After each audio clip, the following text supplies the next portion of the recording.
তাহলে আমরা ডিরেক্টরি সাইটে চলে আসলাম। এরপরে সাবমিট লিঙ্কে অপশনে ক্লিক করে আমরা এখানে চলে আসলাম। কিছু কিছু জায়গাতে কিছু কিছু সাইটে অ্যাকাউন্ট করা লাগতেও পারে, নাও পারে, ঠিক আছে, এটা মাথায় রাখবেন। এরপরে এখানে কি বলছে, টাইটেল বলতেছে, তাহলে ক্লায়েন্টের নির্ধারিত বা টার্গেটেড যে লিঙ্কটা দিয়েছে সেই লিঙ্কে চলে যাব আমরা এখন।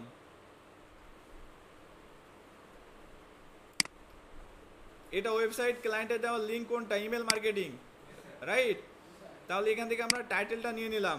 এখান থেকে টাইটেল কন্ট্রোল সি অথবা কপি করে নিলাম। এরপরে টাইটেলের জায়গায় টাইটেল আমরা দিয়ে দিলাম। এরপরে ইউআরএল, আমার ওয়েবসাইটটা পাবলিশ করা নেই, যার কারণে ওই সমস্যাটা দেখাচ্ছিল, ঠিক আছে। তো আমরা এই জায়গাতে অন্য আরেকটা ওয়েবসাইট ব্যবহার করব।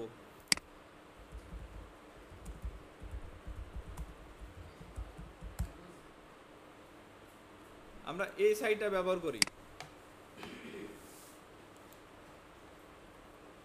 আমরা এখান থেকে টাইটেল নিয়ে নিলাম। এখান থেকে সিম্পলি কপি করে টাইটেলের জায়গায় আমরা কি করব, টাইটেলটা বসাই দেব। এরপরে ইউআরএলটা নিব। তারপর এখানে কি চাইছে, ইউআরএলটা আমরা দিয়ে দেবো এই জায়গাতে। ডেসক্রিপশন, এখান থেকে আমরা ডেসক্রিপশনের কিছু অংশ দিয়ে দেব। ডেসক্রিপশন দিয়ে দিলাম। এরপরে আপনার নাম দিয়ে দিবেন, অর্থাৎ কোম্পানির যেই ডোমেন নেম আছে তাহলে ডোমেন নেমটা দিয়ে দিবেন এই জায়গাতে, যেন ট্রাস্টেডের জায়গাটা ঠিক থাকে। আমাদের ওয়েবসাইটের ইউআরএল এবং কি এই নেমের দুইটা কিন্তু সেম থাকছে, তাই না? ক্লিয়ার হবে না, দেখেন। তাহলে আমরা ওই এখানে কি ডোমেন নেম, এটা আমাদের ডোমেন নেম, কোম্পানি নেম, ঠিক আছে, এই দুটো দিয়ে দিলাম। এরপর এখান থেকে আমরা কি দেব, ইমেল দেব।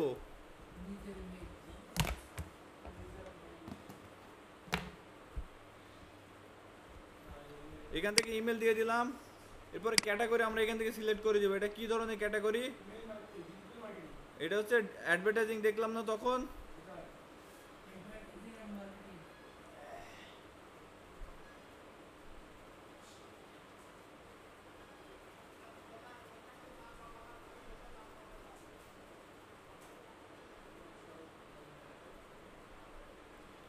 এখানে অ্যাডভার্টাইজিং এবং মার্কেটিং এটা অপশন থাকতে পারে, বা মার্কেটিংয়ের একটা অপশন থাকতে পারে। যাই হোক, আপনার এখান থেকে ক্যাটাগরি, আপনার ওয়েবসাইট রিলেটেড ক্যাটাগরি আপনি দিয়ে দিবেন, ঠিক আছে, খুঁজে দিয়ে দিবেন। আমি এখান থেকে অ্যাজ ইউজুয়াল একটা ক্যাটাগরি সিলেক্ট করে দিলাম। অবশ্যই রিলেটেড ক্যাটাগরি হইতে হবে, তা না হলে আবার র্যাঙ্ক করবে না, ওকে।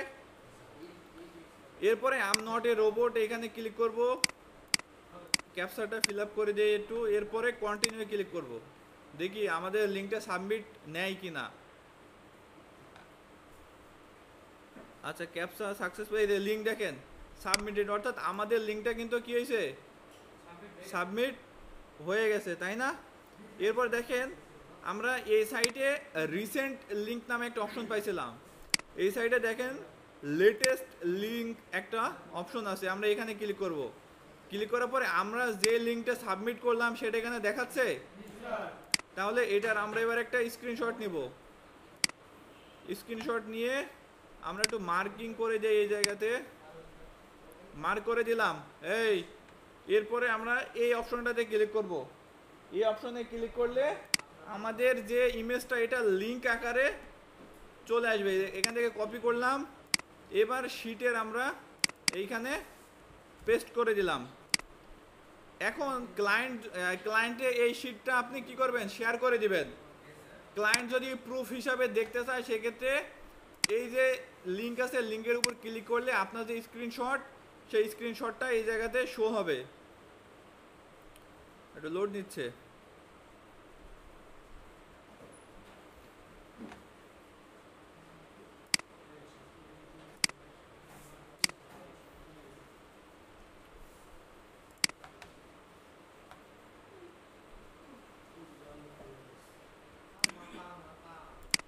এইভাবে স্ক্রিনশটটা কিন্তু শো হবে আপনাদের এইখানে, বুঝছেন। এই যে লিঙ্কে ক্লিক করলে লিঙ্ক থেকে আপনাকে ডাইরেক্ট স্ক্রিনশটে নিয়ে আসবে অটোমেটিকলি, বুঝছেন। তো তো এইটাই মূলত মনে করেন যে 15-20টা বা 30টা বা 50-100-150 ইউজ অর্থাৎ হাজার হাজার সাবমিশন আপনাকে করা লাগতে পারে যদি তেমন ক্লায়েন্ট পেয়ে যান, বুঝছেন? এটা আসলে আহামরি তেমন কিছুই না, ডিরেক্টেড সাবমিশনের কাজ এতটুকুই। অথচ আপনারা হাই হাই কি কি হইলো কি দেখাচ্ছে, হ্যাঁ এখন বুঝছেন? কোনো কনফিউশন আছে?